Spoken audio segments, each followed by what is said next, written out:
8월 10일 수요일 삶의 기적을 일으키는 30분 예배를 시작하도록 하겠습니다. 하나님께서 오늘 우리에게 주신 말씀은 요한복음 2장 1절부터 11절까지 말씀입니다. 이 말씀 제가 봉독하도록 하겠습니다. 사흘째 되던 날 갈릴리 가나에 혼례가 있어 예수의 어머니도 거기 계시고 예수와 그 제자들도 혼례의 청함을 받았더니 포도주가 떨어진지라 예수의 어머니가 예수에게 이르되 저들에게 포도주가 없다 하니 예수께서 이르시되 여자여 나와 무슨 상관이 있나이까 내 때가 아직 이르지 아니하였나이다. 그 어머니가 하인들에게 이르되 너에게 무슨 말씀을 하시든지 그대로 하라 하니라. 거기 유대인의 정결 예식을 따라 두세 통 드는 돌 항아리 6이 놓였는지라.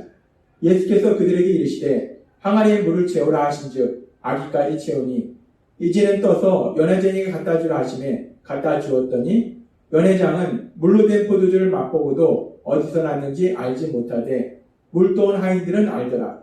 연회장이 신랑을 불러 말하되 사람마다 먼저 좋은 포도주를 내고 취한 후에 낮은 것을 내거늘 그대는 지금까지 좋은 포도주를 두었도다 하니라. 예수께서 이 첫 표적을 갈릴리 가나에서 행하여 그의 영광을 나타내시매 제자들이 그를 믿으니라. 아멘.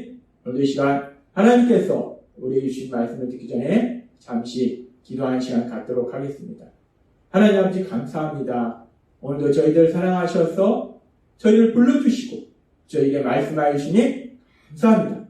하나님 아버지 오늘도 저희의 마음의 문을 열어주셔서 하나님이 저희에게 주시는 그 말씀을 듣게 하시고 그 말씀을 믿게 하시어서 담대하게 세상을 살아가는 저희가 될 수 있도록 은혜 베풀어 주옵소서. 예수님의 이름으로 감사하며 기도드리옵나이다. 아멘. 하나님이신 예수님, 구원자로 오신 예수님께서는 이 땅에 오셔서 기적을 행하셨는데 그 첫 번째 기적을 어디서 행하셨는가? 어제도 하나님께서 우리에게 말씀하신 것처럼 가나의 혼인잔치에서 예수님께서 기적을 행하셨어요. 물을 포도주로 변화시키는 그 놀라운 기적을 행하셨습니다. 그런데 예수님께서 왜 그렇게 놀라운 기적을 행하셨는가? 왜 물을 포도주로 바꾸는 그런 기적을 행하셨는가? 요한복음 2장 3절은 이렇게 말씀합니다. 포도주가 떨어진지라 예수의 어머니가 예수에게 이르되 저들에게 포도주가 없다 하니 라고 말씀합니다. 요한복음 2장의 말씀에 보면 예수님과 예수님의 어머니 그리고 예수님의 제자들이 혼인잔치에 있었는데 근데 혼인잔치에 그 포도주가 떨어진 거예요. 그래서 예수님의 어머니가 예수님에게 말씀하는 겁니다. 포도주가 떨어졌다라고 말씀하는 거예요. 이 말씀은 단순히 포도주가 떨어졌다는 그 사실을 말하기보다는 예수님께 도우심을 구하는 거예요. 이 문제 좀 해결해 달라고 예수님께 도우심을 구하는 겁니다. 그래서 우리가 이 성경의 말씀에 보면 예수님께서 물을 포도주로 변화시키는 이 기적을 행하신 것은 예수님의 어머니가 이 혼인잔치에 포도주가 떨어진 것을 보고 예수님께 도우심을 구했기 때문에 예수님께서 물을 포도주로 변화시키는 기적을 행하셔서 이 문제를 해결해 주셨다라고 볼 수 있습니다. 그렇습니다. 물론 예수님께서 이렇게 기적을 행하신 1차적인 목적은 예수님의 어머니가 예수님께 이 상황에 대해서 이 문제를 해결하도록 도우심을 구한 거예요.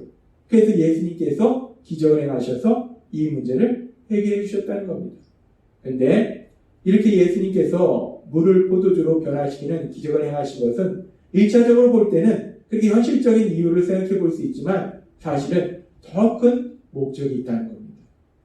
이 예수님께서 기적을 행하신 이후에 어떤 역사가 일어나는가? 요한복음 2장 11절은 이렇게 말씀합니다. 예수께서 이 첫 표적을 갈릴리 가나에서 행하여 그의 영광을 나타내심에 제자들이 그를 믿으니라 라고 말씀합니다. 이 말씀에서 우리가 아주 재미있는 단어를 볼 수 있는데 예수께서 이 첫 번째 기적을 갈릴리 가나에서 행하여 라고 말씀하지 않다는 거예요. 지금 예수님께서 분명히 현실적으로 불가능한 일을 가능하게 만드는 기적을 행하셨어요. 그래서 일반적으로는 예수님께서 이 첫 번째 기적을 갈릴리 가나에서 행하여 라고 표현할 것 같은데 하나님께서는 사도 요한을 통해서 기적이라고 단순히 표현하지 않고 표적이다라고 표현하고 있습니다.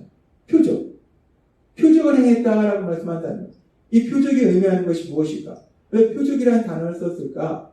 이 표적이라는 단어는 헬라어로 세메이온이라는 단어를 사용하는데 이 단어는 표시하다, 가리키다라는 의미가 있어요. 그러니까 지금 예수님이 행하신 기적이 뭔가를 나타내는 거라는 거예요. 표시하는 거라는 거예요. 가리키는 거라는 겁니다. 그렇다면 예수님이 행하신 기적이 무엇을 나타내는가? 무엇을 가리키는가? 예수님이 기적을 행하시는 걸 통해서 예수님은 하나님이시다. 예수님은 모든 것을 할 수 있는 하나님이시다 라는 것을 가리킨다는 거예요. 그걸 나타낸다는 겁니다. 그래서 지금 요한복음 2장 11절에서는 단순히 예수님께서 기적을 행하셨다라고 말씀하지 않고 표적을 행하셨다라고 말씀한다는 겁니다. 예수님은 하나님이심을, 예수님께서 행하신 이 기적을 통해서 예수님이 하나님이심을 분명하게 가리킨다는 거예요. 나타낸다는 겁니다. 그리고 그렇게 이 기적을 통해서 예수님이 하나님이심을 이제 나타내게 될 때, 그래서 이 기적을 통해서 어떤 결과가 나오는가? 우리가 다시 한번 요한복음 2장 11절의 말씀을 살펴보면 예수께서 이 첫 표적을 갈릴리 가나에서 행하여 그의 영광을 나타내시며, 그의 영광을 나타내신다. 그의 영광을 나타내신다는 것은 그의 능력을 나타내시며, 그의 사랑을 나타내시며라는 말씀과 같습니다. 그의 능력을 나타내시며 제자들이 그를 믿습니다. 그렇습니다. 예수님께서 물을 포도주로 바꾸는, 변화시키는 이런 놀라운 기적을 행하셨을 때 이 기적을 통해서 어떤 역사가 일어나는가? 결국 제자들이 예수님을 믿더라는 거예요. 이렇게 예수님이 표적을 행하심에 혼인잔치의 손님들이 기뻐하더라. 혼인잔치가 아무 무리 없이 무사히 끝났더라 라고 말씀하고 있지 않고, 그렇게 표적을 행하심에 제자들이 그를 믿으니라. 결국 이 표적을 행하신 가장 중요한 목적이 무엇인지를 우리는 요한복음 2장 11절의 말씀을 통해서 알 수 있는데, 그것은 바로 제자들에게 믿음을 주시기 위한 거예요. 제자들이 예수님을 믿도록, 제자들이 예수님을 하나님이심을 믿도록, 제자들이 예수님이 메시아이심을 믿도록 하시기 위해서 이 표적을 행하셨다라고 성경은 말씀한다는 겁니다. 그렇습니다. 예수님께서 표적을 행하심으로, 이 기적을 행하심으로 제자들이 예수님을 메시아, 하나님으로 믿을 수 있도록 도와주셨다는 겁니다. 근데 우리가 이 말씀을 묵상할 때 조금 의아한 부분이 있습니다.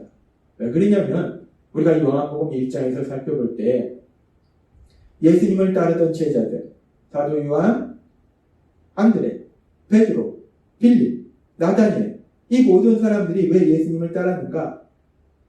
이들은 예수님을 메시아로, 하나님께서 그들의 민족에게 약속하신 구원자로 믿었다는 거예요. 그래서 예수님을 따랐다는 거예요.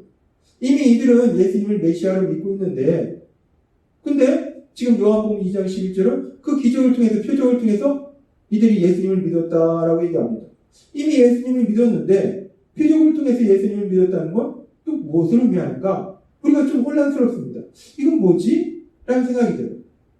근데 우리가 이 부분을 이해하기 위해서 이제 예수님을 따르겠다고, 예수님의 제자가 되겠다고 온 사도 요한과 안드레, 그들을 향해서 예수님께서 요한복음 1장 39절에서 이렇게 말씀하셨습니다. 예수께서 이르시되 와서 보라. 와서 보라. 이 말씀은 전에도 말씀하신 것처럼 보라라는 것이 단순히 눈으로 보라는 것이 아니라 체험하라는 것, 경험하라는 것. 그렇게 경험을 통해서, 체험을 통해서 영적인 진리를 깨달으라는 겁니다. 영적인 진리를 믿으라는 겁니다. 예수님은 그들이 예수님을 믿겠다고, 메시아로 믿음으로 인해서 그들을 따르겠다라고 결단했을 때 그들에게 이제 너희가 나에게 와서 내가 하는 그 많은 역사들, 그 기적들, 많은 일들을 눈으로 보고 체험함을 통해서 영적인 중요한 진리를 알게 될 것이다, 깨닫게 될 것이다, 믿게 될 것이다 라고 말씀하셨다는 거예요. 그리고 예수님께서 그렇게 말씀하신 것처럼 이제 예수님이 그렇게 제자들을 부르신 후에 사흘째 되는 날 가나의 혼인잔치에서 예수님께서 물을 포도주로 포도주로 변화시키는 놀라운 기적을 행하심을 통해서 제자들이 그 예수님이 행하신 기적을 봄으로 체험함으로 제자들이 영적인 중요한지를 깨닫게 됐다는 겁니다. 믿게 됐다는 거예요. 아, 예수님은 우리와 똑같은 육체를 지닌 인간이지만 우리와 똑같은 분이 아니라 하나님이시구나. 아, 예수님은 모든 것을 할 수 있는 전능하신 능력을 신신 하나님이시구나. 아, 예수님이 하나님이 보내주신 메시아가 맞구나. 구원자가 맞구나.